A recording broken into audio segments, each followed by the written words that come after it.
हमारे मोहल्ले में एक नया दूध देने वाला आया जिसका नाम अमन था। हम में से तो ऐसे कोई भी उसे दूध नहीं लेने जाता क्योंकि हम पहले वाले दूध वाले और दुकान पर भरोसा करते थे। नए आदमी पर भरोसा करना ज़रा मुश्किल होता, इसलिए मैं भी अक्सर अम्मी से यही कहा करती थी कि नया दूध वाला कितना भी सस्ता दूध दे, आपको दूध नहीं लेना है, आपको पुराने वाले दूध वाले से ही दूध लेना है। अम्मी कहती कि मुझे पुराने दूध वाले से कोई मसला नहीं है, हम क्यों उसके पास जाएंगे। एक दिन मेरी सहेली मेरे घर पर आई। मरियम बहुत ही ज़्यादा खूबसूरत थी। स्कूल के ज़माने से मैं उसकी सहेली रह गई थी। वह जब भी कोई बात करती मुझे ही बता देती। मैं तो उसे इस कदर मरगूब होती थी कि अक्सर उसकी गलत बातें भी मुझे सही लगती। आज भी मेरे घर आई तो ज़्यादा ही मटकने वाले अंदाज में आकर मेरे घर में बैठ गई और बोली, तुम तो मुझे भूल ही गई हो, मैं तुम्हें बहुत ज़्यादा याद करती हूँ। मरियम मुझसे उम्र में छोटी थी मगर फिर भी अपनी अमीरी और अपनी खूबसूरती की वजह से उसमें बहुत ही दिलचस्पी सी महसूस होती थी। उसके आते ही मैं खड़ी की खड़ी हो जाती। मैंने कहा, बस मरियम, मुझे वक्त नहीं मिला, आजकल घर के काम बहुत ज़्यादा होते हैं, तुम्हें तो पता है हम गरीबों की लड़कियों को घर के काम से फुर्सत नहीं मिलती। अरे इसमें क्या बड़ी बात है, तू फालतू वक्त में हमारे घर आ जाया कर, मैं तुझे काम सिखाऊंगी। मैं इन दिनों आर्ट कॉलेज में जा रही हूँ, मैंने बहुत कुछ सीखा है, तुम्हें बता नहीं सकती। मैं उसकी बात सुनकर उसे दिलचस्पी से देखने लगी। अच्छा चाय तो पिला दो मुझे, तुम्हारे घर की चाय याद आ रही थी। मरियम मैंने बातों ही बातों में चाय का जिक्र किया तो मैं चाय बना कर ले आई। मैंने मरियम से हमेशा की तरह पूछा कि चाय कैसे लगी। कहने लगी, सच कहूँ या झूठ कहूँ। मैंने कहा, जाहिर है कि सच ही कहो। बोलिए कि सच तो यह है कि ये दूध मुझे बिल्कुल अच्छा नहीं लगा, तुम दूध कहाँ से लाते हो। मैंने कहा, चौधरी मिल्क शॉप से। अरे वे तो बिल्कुल ही ख़राब देता है, लड़कियों को क्या पूरे मोहल्ले को ही पानी का दूध देता है। तुम अमन दूध वाले से क्यों नहीं लाते हो, वे तो बहुत अच्छा दूध देता है। मेरे पापा तो वहीं से दूध लाते हैं, कभी कभी तो मैं खुद ही दूध लेने चली जाती हूँ।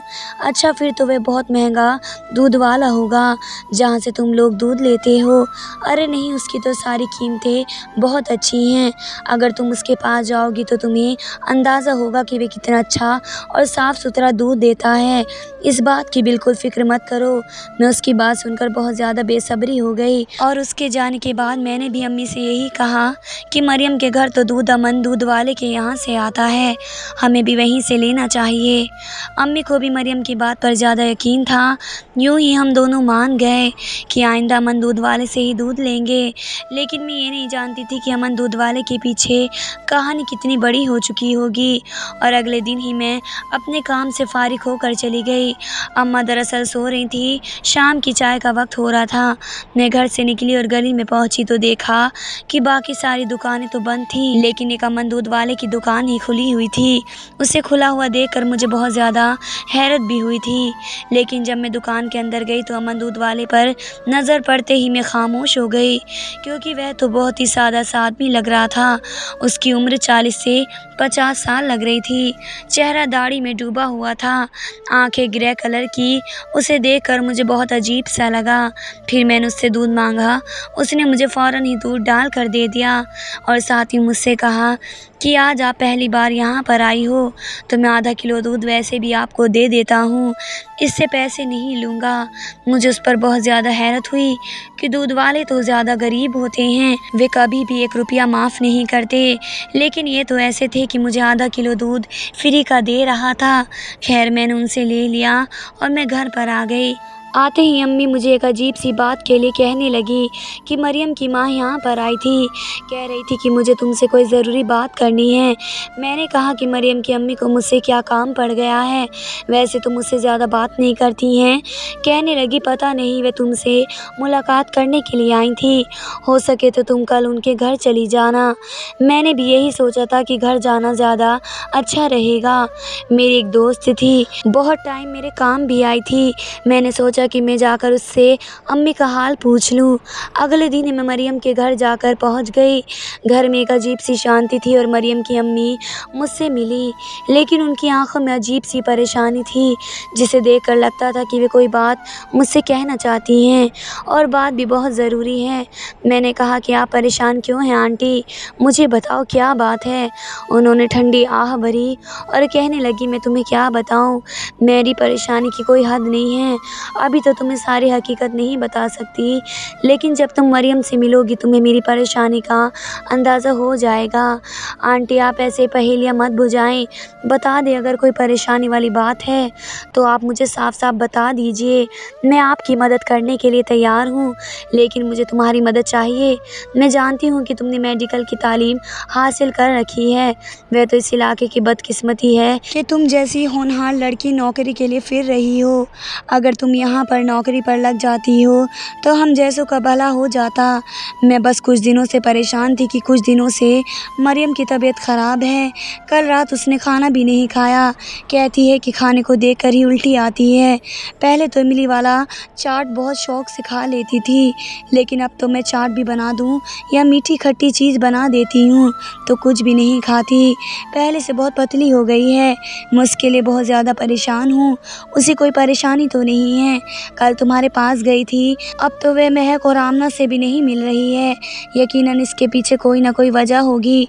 तुम पता करो, लड़कियाँ ही लड़कियों को बेहतर करने में अच्छी होती हैं। मैंने आंटी को तसल्ली दी और कहा कि आप बिल्कुल भी परेशान मत हो, मैं मरियम से खुद ही बात कर लूँगी, यकीनन वे मुझे बता देगी। यही सोचकर मैं मरियम के कमरे में चली गई। कमरे के दरवाजे पर दस्तक दी तो मरियम ने दस्तक का जवाब नहीं दिया तो मैं खुद ही अंदर चली गई। अंदर जाकर मुझे हैरत हुई कि मरियम कंबल में लेटी हुई थी। मुझे हैरत की इंतहा हुई। हालांकि ये सर्दियों के दिन नहीं थे, बल्कि ये गर्मियों का मौसम था। मरियम तुम्हें क्या हो गया है? तुम इस तरीके से कमरे में क्यों लेटी हो? क्या परेशानी है? मेरी बात सुनकर मरियम चिढ़ गई। अरे मुझे कोई बात नहीं है, पता नहीं अम्मी को क्यों लगता है कि मैं परेशान हूँ। इंसान की तबीयत भी तो ख़राब हो सकती है ना। मेरे ख़्याल में अगर तुम मुझे आकर चेक करो तो तुम्हें यही पता चलेगा कि मैं कितनी बीमार हूँ। मुझे बुखार ऐसा हो गया, मैंने उसके माथे पर हाथ रखा तो वे वाकई बीमार थी। तुम्हें मैं अस्पताल लेकर चलती हूँ। मैं आलिम हॉस्पिटल में ले जाऊँगी तो तुम्हारा इलाज हो जाएगा। यूँ घर बैठे कुछ नहीं होगा। अस्पताल का नाम सुनते ही मरियम के चेहरे का रंग उड़ गया और वे बोली, नहीं मैं नहीं जाऊँगी, मैं यहीं पर हूँ और खुदा के लिए मेरी अम्मी के दिमाग में ये बात मत डाल देना, खामखा वे परेशान हो जाएंगे। वे मेरी माँ हैं, बहुत ज़्यादा परेशान रहती हैं। मरियम के मुंह से इतनी बातें सुनकर मैं चुप हो गई, लेकिन जाहिर है मुझे उसकी बहुत ज़्यादा परेशानी थी। मैंने मरियम से फ़िलहाल तो कोई बात नहीं की, लेकिन बाहर आकर मैंने मरियम की अम्मी को ज़रूर कहा कि मरियम को अस्पताल ले जाने की ज़रूरत है।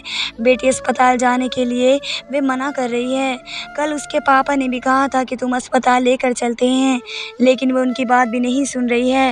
अब तुम्हें तो पता है, जो बाप की बात नहीं मानता वे माँ की क्या सुनेगा। अलबत्ता ये कुछ दवाइयाँ की पर्चियाँ उसने मुझे दी थी कि ये दवाइयाँ लेकर आओगे, इसे खाकर मैं ठीक हो जाऊँगी।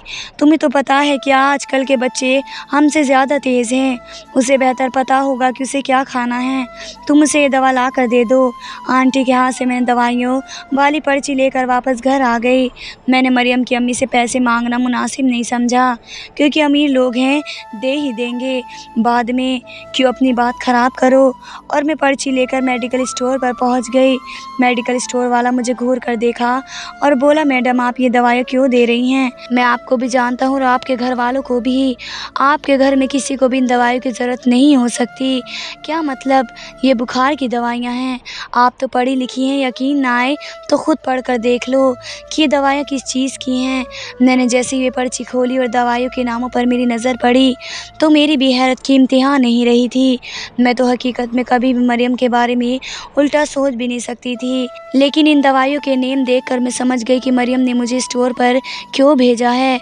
मुझे नहीं, वह अपनी माँ को भेजना चाहती थी, लेकिन उसने फिर मेरा सहारा लिया कि शायद मैं उसकी सहेली हूँ तो कोई ना कोई पर्दा रख लूँगी। लेकिन मैं पर्दा रखने से ज़्यादा मरियम के बारे में जानना चाहती थी।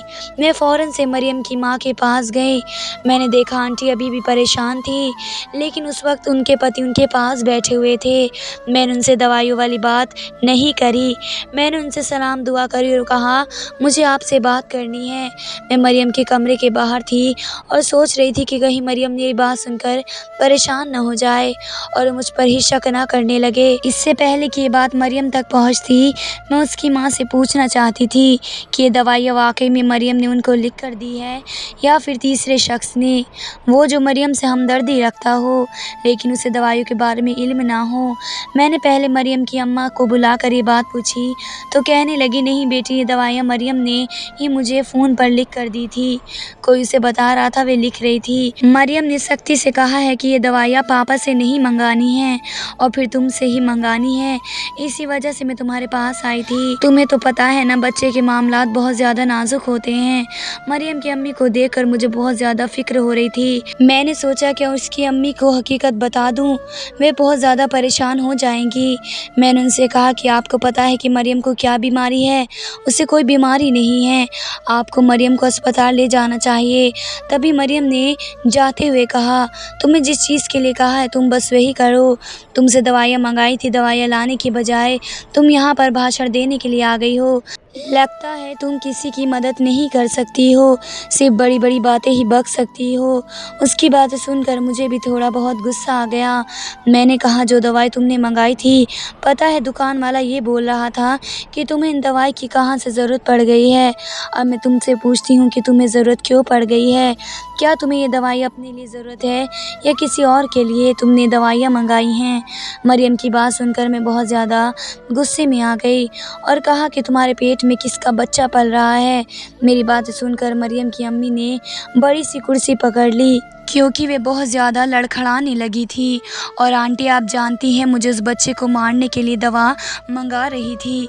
देखो, मर जाएगा, तुम्हारे लिए बहुत ज़्यादा फ़िक्र करती हूँ, इसी वजह से तुम्हारा सच बता रही हूँ, तब तुम ज़्यादा बड़ी मुसीबत में ना फंस जाओ। ये बातें सुनकर उसकी अम्मी हैरान रह गई थी। मैंने सोचा भी नहीं था कि मेरी बेटी ऐसी निकलेगी। मुझे भी नहीं पता। मरियम, कह दो कि ये ठीक है, मैं इतना बड़ा सदमा बर्दाश्त नहीं कर सकती हूँ। मैं तो तुम्हें ये संस्कार नहीं दिए थे। तभी मरियम कहने लगी, आपको ये सब कुछ तो दिख गया, लेकिन मेरे साथ जो हुआ वह आपको नहीं दिखा। मैं कितनी बड़ी तकलीफ़ में जी रही हूँ। तुमने कभी ये सोचा होगा कि मेरे साथ कुछ गलत हो सकता है?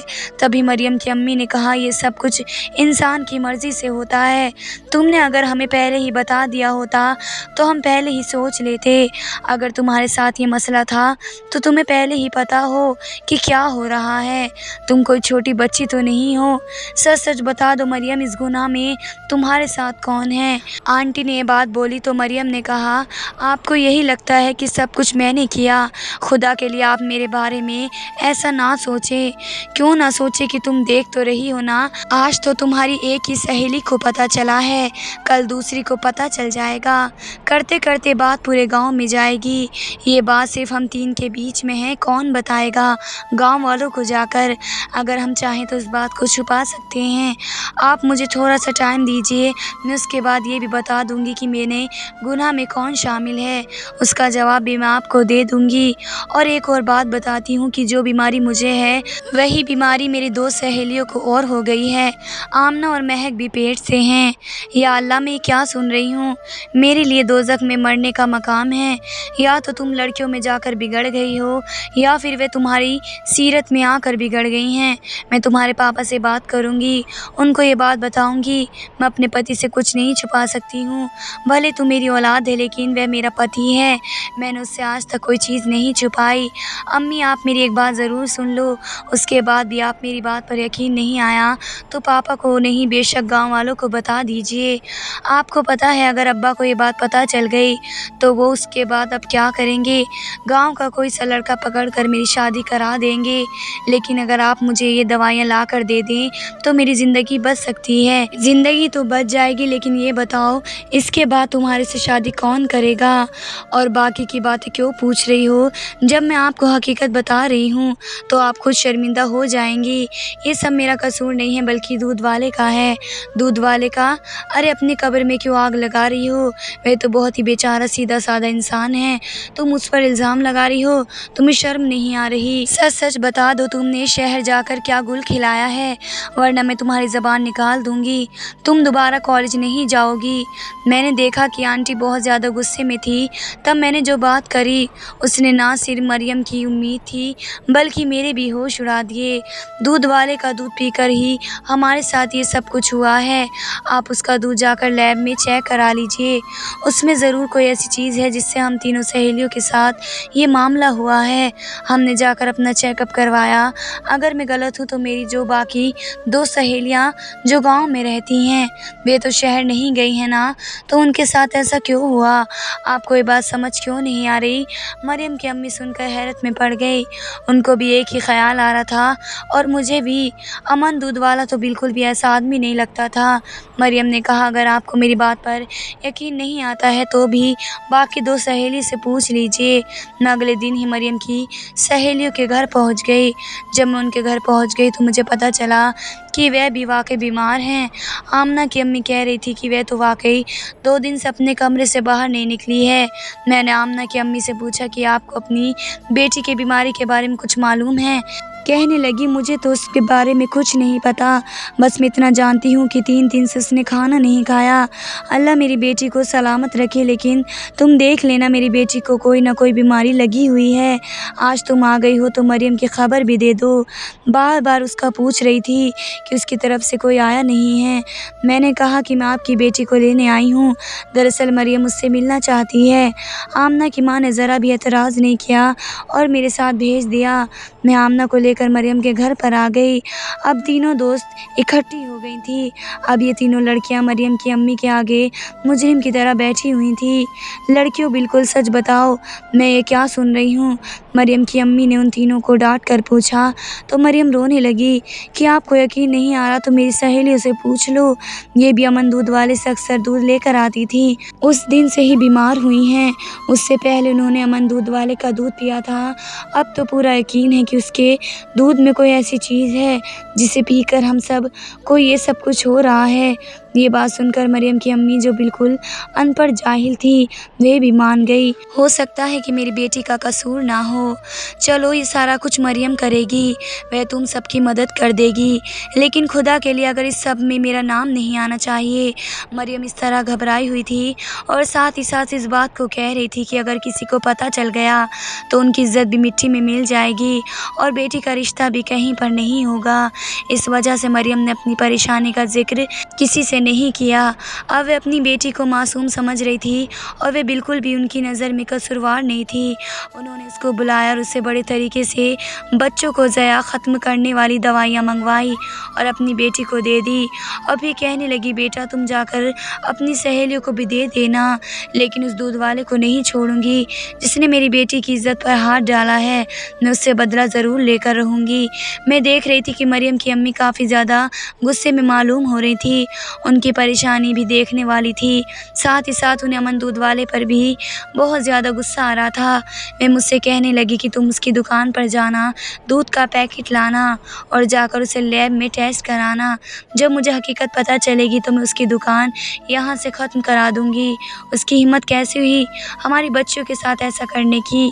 मरियम की भोली माँ पर मुझे बहुत ज़्यादा तरस आ रहा था। ये सब कुछ मरियम और उसकी सहेलियों का कसूर था और वे अपना किया हुआ उस दूध वाले पर डाल रही थी। फिर भी मैंने उसे जाकर दूध का नमूना ले लिया और मैं शहर के लैब में चली गई। और फिर मैं अपनी शॉपिंग की खातिर जा रही थी कि मुझे मरियम की दोनों सहेलियां नज़र आईं जो हंसती खेलती जा रही हैं कि उन्हें देखकर लग नहीं रहा था कि वे कभी बीमार रहती होंगी। मरियम की हालत तो कुछ ज़्यादा ख़राब थी, लेकिन ये लड़कियां दोनों बिल्कुल ठीक थी और ऐसे हंस खेल रही थी जैसे कुछ हुआ ही ना हो। मैं हैरान थी। अगर इन्हें कुछ नहीं था, कोई मसला नहीं था, तो फिर इसमें बड़ा मामला क्यों करा। तब मुझे पता चला कि उन्हें तो कोई ऐसा मसला हुआ ही नहीं। मैंने उन्हें बुलाकर सख्ती से पूछा। उन्होंने मेरे सामने सब कुछ बता दिया। कहने लगी कि ये मसला था, मरियम ने हमें सब कुछ करने के लिए कहा था ताकि हम उनका साथ दें। उसने हमें पैसे देने के लिए बोला था, इसलिए हमें उसका साथ दिया। ये सुनकर मेरे तो हैरत की इंतहा न रही। अगर वे लड़कियां सच नहीं बताती तो एक बेगुनाह दूध वाला इस मोहल्ले में बदनाम हो जाता, बल्कि अपनी दुकान से भी चला जाता। मैंने जाकर मरियम की माँ को सब सच सच बता दिया। मरियम की माँ को बहुत ज़्यादा गुस्सा आया। उन्होंने मरियम की शादी गांव के गरीब लड़के से करा दी, लेकिन मरियम वहाँ पर भी नहीं टिक पाई और वहाँ से भी भाग गई। लेकिन उसके बाद मरियम की अम्मी ने उसे घर में आने नहीं दिया। मरियम आज भी इस तरह ही दर बदर भटक रही है। इंसान की एक गलती इतनी भारी पड़ जाती है कि उसका कोई हल नहीं होता। धन्यवाद दोस्तों।